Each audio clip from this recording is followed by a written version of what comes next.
Hello everyone, welcome to our channel Education Hotspot. So this is the next video in the series of complete lecture of IGNOU MA Sociology first year subject MSO1 Sociological Theories, जिसमें हम लोग unit 4 को cover कर रहे थे. Unit 1, 2, 3 already cover है, 4th के कुछ प्रीवियस लेक्चर ऑलरेडी अवेलेबल हैं.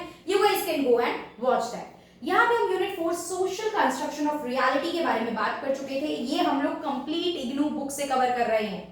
इग्नू का पूरा detail syllabus word by word IGNOU की बुक से कवर कर रहे हैं. Important question answer which is important for the last moment revision of your examination is already available. उसकी प्लेलिस्ट ऑलरेडी हर सब्जेक्ट की अवेलेबल है, आप लोग उसको देख सकते हैं if you are new to the channel. जो पुराने स्टूडेंट हैं उनको स्ट्रक्चर पता है कि हम किस तरीके से सिलेबस को कवर कर रहे हैं. तो यहाँ पे हम बात करेंगे 4.4 तक हम लोग डिस्कस कर चुके हैं. दिस इज 4.5 जो बुक में मेंशन है. बुक नहीं है हार्ड कॉपी फॉर्मेट में तो सॉफ्ट कॉपी होगी, आप लोग उसको डाउनलोड कर सकते हैं. टेलीग्राम पे इजीली आप लोगों को बुक मिल जाएगी. ऑनलाइन इन लोगों का कंटेंट बहुत जगह अवेलेबल रहता है. This is language of social reality. ये इमेज मैं आप लोगों के साथ टेलीग्राम ग्रुप पे शेयर कर दूंगी, तो जो भी जिसने भी टेलीग्राम नहीं ज्वाइन करा है डू ज्वाइन दैट. प्लस आप लोग इंस्टाग्राम चैनल को भी ज्वाइन कर सकते हैं सो दैट आपको कोई भी पर्सनल इंडिविजुअल डाउट है तो आप वो मुझसे वहां पूछ सकें और मैं वहां पे आपके डाउट को ऑडियो फॉर्मेट में या टेक्स्ट फॉर्मेट में क्लियर कर सकूं. अब देखिए लैंग्वेज के बारे में हम सबको पता है, मैं आपको इतना सब बोल रही हूँ. आई यूज इंग्लिश, हिंदी, दो ही language I am familiar with. इससे ज्यादा मुझे नहीं आती तो मैं इंग्लिश हिंदी यूज करके आपको कुछ चीजें समझाने की कोशिश करती हूँ. तो language is a main source of communication ना.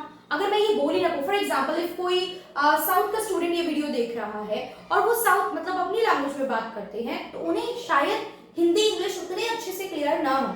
या फॉर एग्जाम्पल मैं किसी साउथ के स्टूडेंट से कुछ सुनूं, मैं कोई प्रॉपर रीजनल कहीं की नॉर्थ ईस्ट की लैंग्वेज अगर सुनूं तो शायद मैं कनेक्ट फील ना कर पाऊं, मुझे उतने अच्छे से चीजें समझ में ना आए. तो ये क्या होता है कि language is the main source of communication. तो सोशल रियलिटी अगर आपको अपने माइंड में कोई सेट करनी है अपनी ऑब्जर्वेशन से डिफरेंट चीजों को व्यू करके अंडरस्टैंडिंग के बेसिस पे, वो तभी कर पाओगे जब आप अंडरस्टैंड कर पाओगे. अंडरस्टैंड कब कर पाओगे? जब समझ पाओगे ना. तो समझना का एक मेन सोर्स होता है लैंग्वेज. विदाउट लैंग्वेज आपकी अंडरस्टैंडिंग जो है वो नहीं हो पाएगी. एंड अंडरस्टैंडिंग नहीं होगी तो आपके लिए सोशल रियलिटी स्टैब्लिश करना, सेट करना मुश्किल हो जाएगा. राइट यही पूरा आपको 4.5 सेक्शन में बताया गया कि how important is language to frame social reality.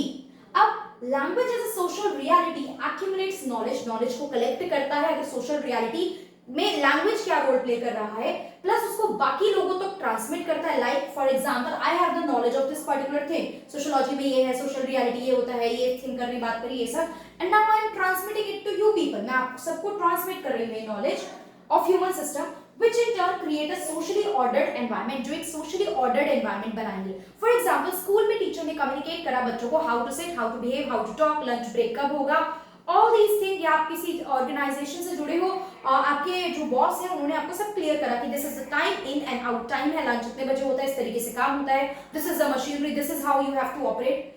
For example अगर उनकी लैंग्वेज और आपकी लैंग्वेज कॉमन नहीं थी, आपको समझ ही नहीं आई बातें, तो आप उस तरीके से काम ही नहीं कर पाओगे. एक जो ऑर्डर होता है, एक जो वे होता है टू डू अ वर्क. यहाँ पे ऑर्डर का क्या मतलब है? Everything has a proper place. हर चीज को रखने की जगह है, हर चीज की एक पोजीशन है, वो प्रॉपर रहेगी तो फंक्शनिंग प्रॉपर रहेगी, अच्छे से सब कुछ दिखेगा. ऐसा नहीं बेड पे सारे रूम का सब सामान पड़ा हुआ है, टेबल पे आप लोगों ने सारे बर्तन रखे हुए हैं, ठीक है, एंड पेन जो है वो सारे बिखरे पड़े हुए हैं स्टडी रूम में. तो this is not the way. ये ऑर्डर नहीं है. तो ऑर्डर का मतलब ये है यहाँ पे. तो अगर ये सब कम्युनिकेशन पॉसिबल हो पाएगा तभी एक सोशली ऑर्डर्ड, सोशली सेट आप क्या बना पाओगे, एनवायरनमेंट अपने आसपास में क्रिएट कर पाओगे. लैंग्वेज में देखो हर लैंग्वेज की एक अपनी पर्टिकुलर ग्रामर और सिंटेक्स होता है. राइट लैंग्वेज एक बहुत इंपॉर्टेंट साइंस सिंबल है. It is very significant to communicate yourself. ये मैंने अभी आपको बताया. अब जो ये लैंग्वेज है, हर लैंग्वेज देखो बहुत सारी चीजें हैं हमारे यहाँ पे. तो बहुत सारी बोलियां, लैंग्वेज आप देख रहे हो, प्लस हर रीजन में अलग अलग चीजें अलग अलग तरीके से बोली जा रही है भाषा.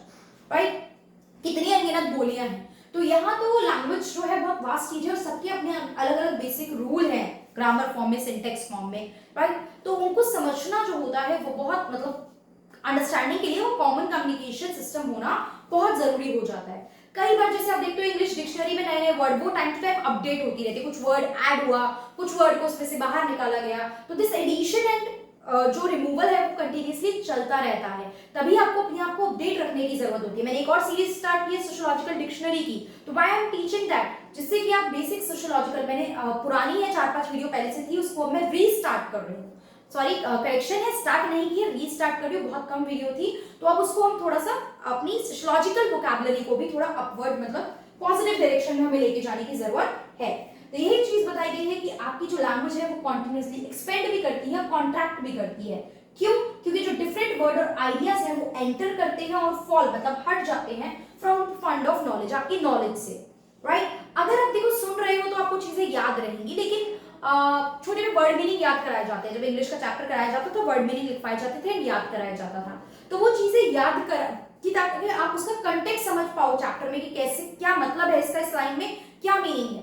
अगर आप डायरेक्ट चैप्टर पढ़ना स्टार्ट कर दो, you don't know the meaning, तो आप लाइन का मतलब ही नहीं निकाल पाओगे, ठीक है? और प्लस दोनों लोग अगर अलग अलग तरीके से कम्युनिकेट कर रहे हैं तो एक ऑर्डर नहीं बन पाएगा। For example I am saying, मैं आपसे पोलाइट वे में कुछ बोलना चाह रही थी अपनी लैंग्वेज में, आपको समझ नहीं है, आप सोच रहे हो कि मैं आपकी डिसरिस्पेक्ट कर रही हूँ या आपका मजाक उड़ा रही हूँ उस चीज को लेके, तो यहाँ पे क्या होगा, आप देखो या तो आप मुझसे उल्टा बहस करोगे या कुछ भी, वो एक हीटेड आर्गुमेंट भी बन सकता है, ये सब चीजें रहती हैं। तो एक ऑर्डर जो है उसमें क्या आ जाएगा, इम्बैलेंस आ जाएगा, वो सोशल ऑर्डर प्रॉपर्ली मेंटेन नहीं हो पाएगा। दैट्स व्हाई लैंग्वेज बहुत इंपॉर्टेंट की रोल प्ले करती है। प्लस यहाँ पे क्या बोला, language is a very complex aspect of social reality, मैंने बताया, क्योंकि there are multiple languages, multiple तरीके से आप उनका मीनिंग कन्वे कर सकते हो, एक लाइन के भी 10 तरीके से मीनिंग निकल सकते हैं, डिपेंड अपॉन किस कंटेक्स्ट में वो बात की गई है। क्लियर? डिपेंड अपॉन किस कंटेक्स्ट में वो बात की गई है। जैसे एक लाइन थी ना कि एक लाइन ऐसी बोली जाए जिससे बुरे वक्त में मिलके मुझे अच्छा, मतलब बुरे वक्त में सुन के अच्छा लगे और अच्छे में सुनूं तो वो चीज बुरा लगे, तो क्या कि ये वक्त भी बीत जाएगा, राइट? ये टाइम भी पास हो जाएगा। तो बुरे में सुनोगे तो थोड़ी हिम्मत मिलेगी कि यार ठीक है ये वक्त बीत जाएगा, बट अगर अच्छे में सुनेंगे ये वक्त बीत जाएगा तो यार टेंशन में आ जाएंगे कि अच्छा टाइम जाने वाला है हमारा, राइट? तो ये चीज होती है, language is a complex aspect of social reality.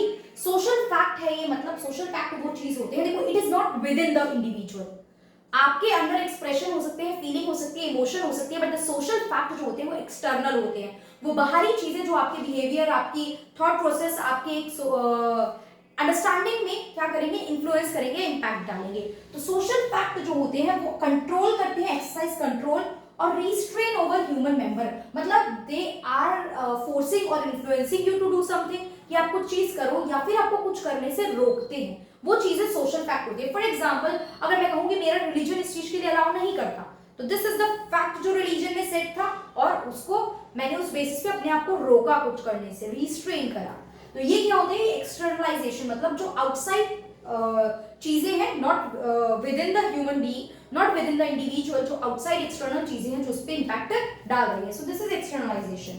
अब this is the ontological reality of language, that language is the backbone of social order। बार बार बता रही हूँ, भी ontological word पे आ रही हूँ, backbone of the social order, because अगर language proper नहीं होगी तो सोशल ऑर्डर, ये जो हार्मनी बनी हुई है, ये जो सिस्टम बना हुआ है वो वर्क नहीं कर पाएगा, and plus it is a main artery of communication. अब ontological वर्ड का मतलब क्या होता है, अगर हम देखें तो इसका मतलब होता है स्टडी ऑफ बीइंग। रिसर्च के वे में देखें तो it is study of being. अब स्टडी ऑफ बीइंग से भी कुछ खास समझ नहीं आया, ये तो वही बात हो गई अभी भी। तो ontological is something that actually exists, talking about that thing जो एक्चुअल में एग्जिस्ट करती है, ठीक है? तो ये चीज एक्चुअल में एग्जिस्ट करती है कि लैंग्वेज जो है वो बैकबोन है सोशल ऑर्डर का, and it is the artery of the communication. Plus with the help of language के थ्रू ही आप क्या कर सकते हो, नॉलेज मिलती है आपको, you can create a fund of knowledge. अगर मुझे सारी सोशियोलॉजिकल टर्मिनोलॉजी पता है तो आई एम मतलब आप लोग मुझे कहोगे ना कि this is a knowledgeable person, इससे तो काफी कुछ पता है। प्लस रीजन करने का मतलब रीजन, लॉजिक, मैं क्वेश्चनिंग कर सकती हूँ, एक साइंटिफिक थॉट डेवलप होता है, मोरालिटी आती है, पॉलिटिकल एस्पेक्ट आता है, सोशल एटीट्यूड आता है, ये सब चीजें with the help of language ही आप सीख पाते हो या अपने आप में डेवलप कर पाते हो। So this is the role of language in creating the social reality. अगर सीधा लैंग्वेज और सोशल रियलिटी के बारे में आ जाता है तो दिस इज 4.5। नेक्स्ट 4.6 है, दैट इज ऑब्जेक्टिव रियलिटी। तो वहां पे हम लोग ऑब्जेक्टिव रियलिटी ऑफ सोसाइटी के बारे में बात करेंगे in the next video. If you are finding this video beneficial then please like करके जाओ, ऐसा ना हो यार बोलना पड़ता है बार बार, किसी ने यहाँ तक देखी है तो आप सुन लो इस बात को, पसंद आ रही है वीडियो तो लाइक करो, मैक्सिमम तक लोगों तक शेयर करो, घर परिवार अड़ोसी पड़ोसी दोस्त यार सब में मत करो, उनके काम की नहीं है, वो क्यों देखेंगे, फालतू के लाइक्स नहीं चाहिए, फालतू के व्यूज नहीं चाहिए, जो एक्चुअल में सोशियोलॉजी वाले स्टूडेंट हैं जिन्हें देखना है, जिन्हें यूज करना है, सिर्फ उन्हीं तक पहुंचाओ। आई एम नॉट सेइंग कि सारे ग्रुप में भेज के आओ, मेरा क्या काम, आपके पेरेंट्स, आपके ग्रैंड पेरेंट्स, आपके बेटर हाफ अगर इस चीज को देखेंगे, what is the benefit of me to that? There is no benefit. Actual में the person who need this उन तक ये पहुंचना चाहिए, बिकॉज रेगुलर स्टूडेंट जो होते हैं, they go to the college, they attend the classes, they have immense knowledge, when they go for the entrance examination like UGC NET or something, so उनका एक already level यहाँ तक set होता है because they know many things, and we the people who study from the regular correspondence or like the university, open university, हमने classes नहीं ली, खुद से पढ़ने में effort नहीं लगाते हैं, so I'm trying कि उन लोगों के लिए भी थोड़ा सा beneficial चीजें रह सके। So I hope this videos और ये effort जो है ये आप लोगों की मदद कर रहा होगा। So that's all for this video. Thank you for watching. See you with the next topic, 4.6 Objective Reality of Society. Thank you everyone for watching.